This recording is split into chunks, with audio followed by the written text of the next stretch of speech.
Nunca imaginé que la persona que terminaría destruyendo mi vida sería mi propio hermano. Me llamo Andrés y durante muchos años trabajé prácticamente sin descanso. Mi padre murió cuando yo era joven y, después de aquello, tuve que aprender a salir adelante por mi cuenta. Con mucho esfuerzo conseguí comprar una pequeña casa y abrir un negocio. No era una empresa enorme, pero me permitía vivir tranquilamente. Mi hermano Daniel, en cambio, siempre había tenido problemas. Perdía trabajos, acumulaba deudas y constantemente necesitaba dinero. Aún así, yo nunca dejé de ayudarlo. Éramos hermanos, y pensaba que la familia debía estar ahí cuando uno lo necesitaba. Una tarde apareció en mi casa. Estaba nervioso. Andrés, necesito hablar contigo. ¿Qué pasó? Se quedó callado unos segundos. Estoy en problemas. Necesito dinero. Suspiré. No era la primera vez. ¿Cuánto? Me dijo la cantidad. Era bastante dinero, pero terminé prestándoselo. Te lo voy a devolver, prometió. Le creí. Unos meses después volvió. Esta vez no quería dinero.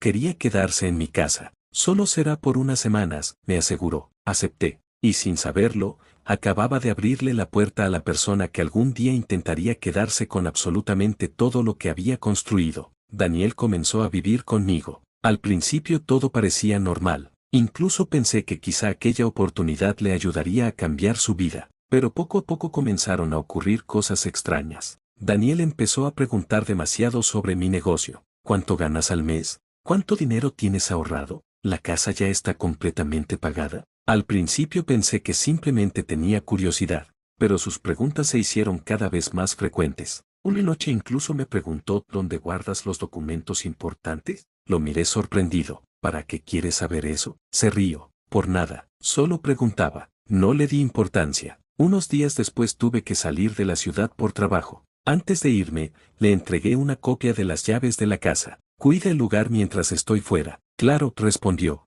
También le pedí que revisara el correo. No hay problema. Me fui tranquilo. Durante los primeros días hablamos normalmente, pero al cuarto día dejó de responder mis mensajes. Intenté llamarlo. Nada. Pensé que quizá estaba ocupado. Hasta que recibí una llamada de mi banco. Señor Andrés, queremos confirmar unas operaciones realizadas recientemente. ¿Qué operaciones? La mujer del banco mencionó varias transferencias. Sentí un escalofrío. Yo no hice esas transferencias. Hubo silencio al otro lado. Señor, alguien utilizó sus credenciales. En ese momento pensé inmediatamente en Daniel, y por primera vez tuve miedo de mi propio hermano. Regresé a casa antes de lo previsto. Cuando llegué, la puerta estaba cerrada, pero algo no estaba bien. Abrí. La casa estaba completamente desordenada. Los cajones estaban abiertos, los armarios vacíos. Mi computadora había desaparecido. También faltaban documentos, fotografías y algunas cosas que pertenecían a mis padres. Daniel. Nadie respondió. Corrí hasta mi habitación. Abrí el cajón donde guardaba mis documentos. Estaba vacío. Mi pasaporte, los papeles de la casa, documentos del negocio, todo había desaparecido. Entonces recordé la llamada del banco. Encendí mi teléfono. Había varias notificaciones. Mi cuenta bancaria había sido vaciada parcialmente, pero eso no era lo peor. Encontré una transferencia mucho mayor que las anteriores. Todo el dinero que había ahorrado durante años estaba desapareciendo. Llamé inmediatamente al banco. Necesito bloquear todas mis cuentas. Después llamé a Daniel. 1 vez, 2 veces, 10 veces. Nada. Finalmente recibí un mensaje. Solo decía, perdóname, hermano. No tuve opción. Me quedé mirando la pantalla. No podía creerlo. Había confiado en él. Le había dado dinero. Le había dado un lugar para vivir. Y ahora me estaba robando. Pero todavía no sabía hasta dónde había llegado. Al día siguiente fui a mi negocio. Y cuando entré, descubrí que alguien había estado allí antes que yo. Sobre el escritorio había varios documentos. Los revisé, y sentí que las piernas comenzaban a temblarme. Daniel no solamente había robado mi dinero,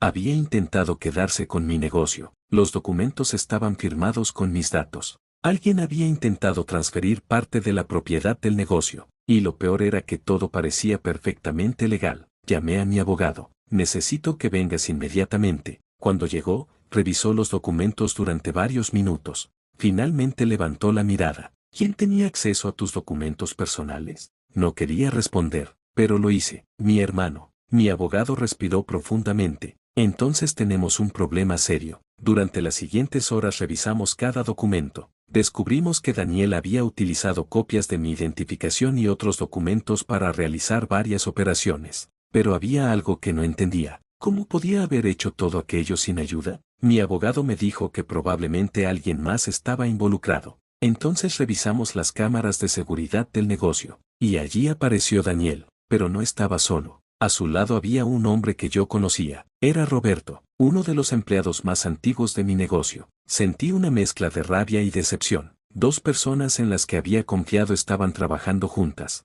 Pero todavía había algo peor. Cuando revisamos los movimientos de dinero, descubrimos que una parte había sido enviada a una cuenta que no pertenecía a Daniel, pertenecía a Roberto. Todo empezaba a tener sentido. Daniel necesitaba dinero, Roberto tenía acceso al negocio, y yo había confiado demasiado en ambos, pero decidí no enfrentarlos todavía, porque quería saber exactamente qué estaban planeando. Y entonces mi abogado me dijo algo que cambió completamente la situación. Andrés, creo que todavía no sabes toda la verdad.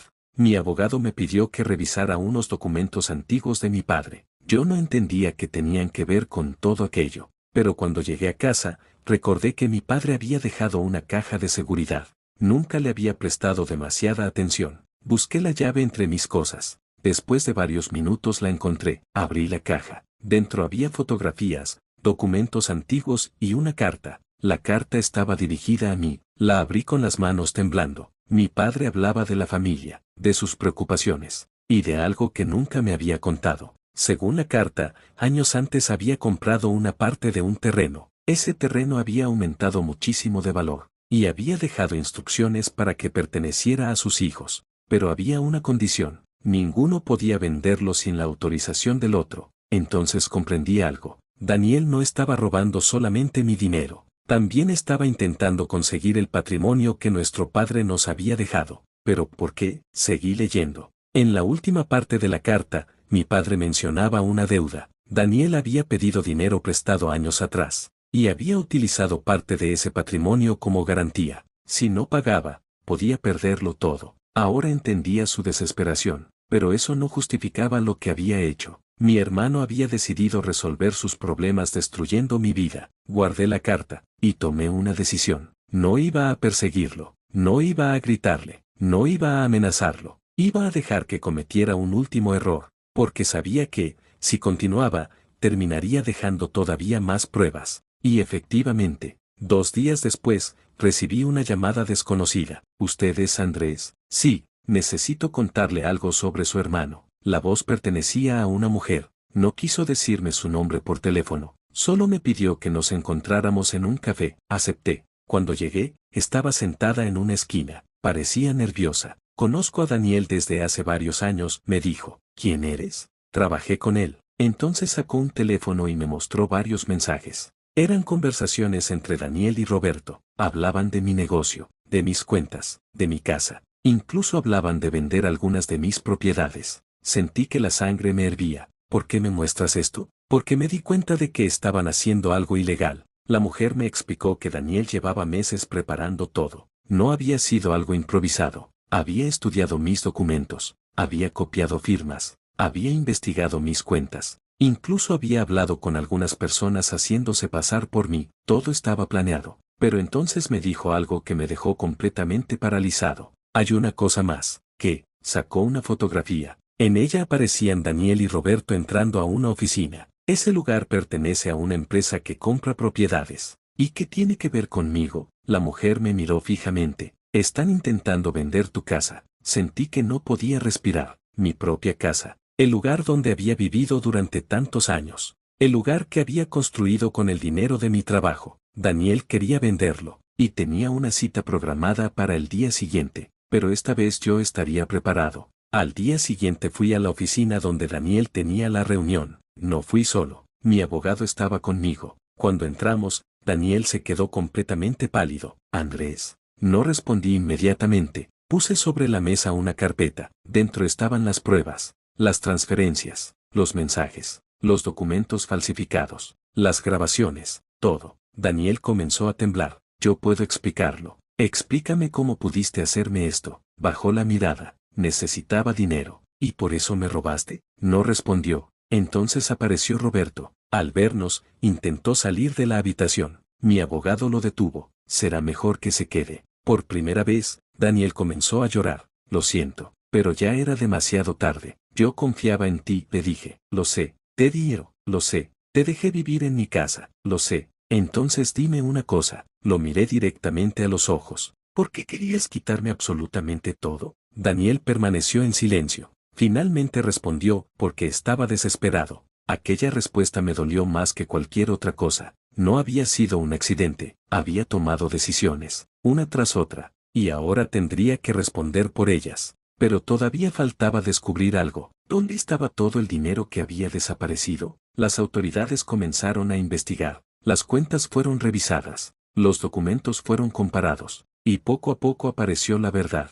Daniel había utilizado parte del dinero para pagar sus deudas, otra parte se la había entregado a Roberto, pero había una cantidad considerable que todavía no aparecía. Durante varios días no sabíamos dónde estaba, hasta que encontraron una cuenta bancaria en otro país. El dinero estaba allí. Daniel había intentado ocultarlo. Cuando lo confrontaron, finalmente confesó. Había planeado desaparecer. Pensaba vender mi casa, quedarse con el dinero y marcharse. No podía creer que mi propio hermano hubiera pensado en desaparecer de mi vida de esa manera. Después de todo el proceso legal, logré recuperar una parte importante de mi dinero. También recuperé el control de mi negocio, pero no todo. Algunas cosas se habían perdido para siempre. Entre ellas estaban las fotografías antiguas de mis padres. Daniel las había vendido. Cuando me enteré, sentí algo diferente. Ya no era rabia, era tristeza, porque el dinero podía recuperarse, una casa podía recuperarse, un negocio podía reconstruirse, pero aquellos recuerdos eran únicos, nunca volverían.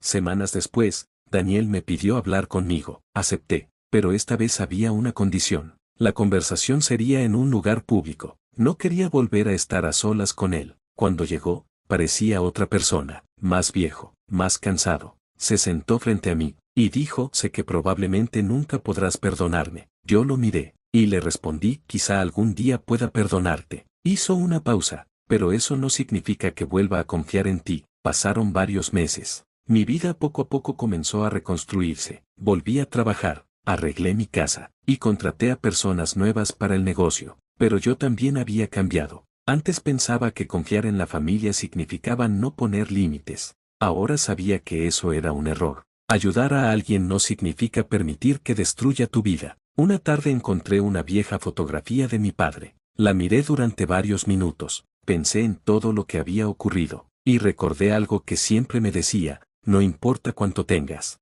Lo importante es saber quién merece estar a tu lado. Daniel había sido mi hermano toda la vida, pero eso no significaba que tuviera derecho a lastimarme. Con el tiempo recuperé casi todo lo que había perdido, pero mi relación con él nunca volvió a ser la misma. Algunas personas pensaron que debía perdonarlo porque era mi familia. Otros me dijeron que debía olvidarlo. Pero yo entendí algo. El perdón es personal. Nadie puede obligarte a olvidar. Y nadie puede exigirte que vuelvas a confiar en alguien que rompió tu confianza. Un año después recibí una carta de Daniel. No pedía dinero. No pedía ayuda. Solo decía, espero que algún día puedas recordar que antes de todo esto también fuimos hermanos. Guardé la carta. No la rompí, pero tampoco respondí, porque todavía no sabía qué hacer con todo aquello. Hasta que un día ocurrió algo inesperado. Habían pasado casi 2 años. Una noche escuché que alguien tocaba la puerta. Abrí. Era Daniel. Lo primero que pensé fue cerrarla, pero no lo hice. Se veía diferente. Ya no tenía la arrogancia de antes. No vengo a pedirte nada, dijo. Esperé. Solo quería decirte que lo siento. Esta vez no lloró. No intentó justificarse. No culpó a nadie. Simplemente aceptó lo que había hecho. Te hice daño, dijo. Y no puedo cambiarlo. Lo miré durante unos segundos. Recordé al niño con quien había crecido, las peleas, las risas, los momentos que habíamos compartido, y también recordé todo lo que había perdido. Daniel, le dije, lo que hiciste cambió nuestra relación para siempre. Él asintió, lo sé, pero no quiero pasar el resto de mi vida odiándote. Levantó la mirada. ¿Entonces me perdonas? Pensé durante unos segundos. Te perdono. Daniel respiró profundamente. Pero inmediatamente añadí, eso no significa que todo vuelva a ser como antes. Él asintió, lo entiendo. Cerré la puerta después de despedirnos. Y por primera vez en mucho tiempo sentí paz. Había perdido dinero, había perdido años de tranquilidad, había perdido la confianza en mi hermano, pero también había aprendido algo que jamás volvería a olvidar. La familia puede ser importante, pero la confianza se gana con hechos, y cuando alguien decide destruirla, no tienes la obligación de destruirte junto con esa persona. A veces, amar a alguien significa perdonarlo, pero también saber cuándo mantener la distancia.